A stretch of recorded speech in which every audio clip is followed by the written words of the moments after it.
Welcome back to our channel inside medical education.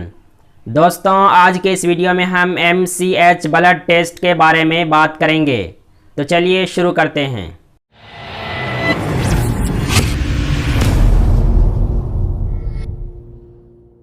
दोस्तों, MCH जिसका पूरा नाम मीन कॉर्पस्कुलर हीमोग्लोबिन होता है, यह एक तरह का ब्लड टेस्ट है जिसके जरिए हम एक सिंगल RBC में हीमोग्लोबिन के अमाउंट का पता लगाते हैं। MCH कोई अलग से कराया जाने वाला टेस्ट नहीं है, बल्कि यह CBC ब्लड टेस्ट का ही एक पार्ट है। चलिए बात करते हैं कि MCH का नॉर्मल वैल्यू कितना होना चाहिए।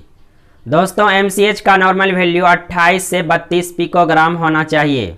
तो चलिए अब बात करते हैं कि वे कौन कौन से क्लिनिकल कंडीशन हैं जिसमें कि MCH का वैल्यू नॉर्मल से ज़्यादा हो जाता है। दोस्तों, मैक्रोसाइटिक या मेगालोब्लास्टिक एनीमिया के केस में MCH का वैल्यू नॉर्मल से ज़्यादा हो जाता है, यानी विटामिन B12 और B9 की डिफिशियंसी की वजह से मैक्रोसाइटिक या मेगालोब्लास्टिक एनीमिया हो जाता है।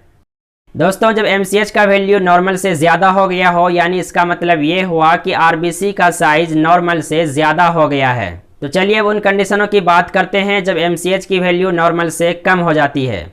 यदि MCH का वैल्यू नॉर्मल से कम हो गया हो, यानी इसका मतलब हुआ कि RBC का साइज नॉर्मल से कम हो गया है। दोस्तों, हाइपोक्रोमिक और माइक्रोसिटिक एनीमिया के केस में MCH का वैल्यू नॉर्मल से कम हो जाता है। यह कंडीशन आयरन की डिफिशियंसी की वजह से पैदा होता है। So friends, this is the video on MCH blood test.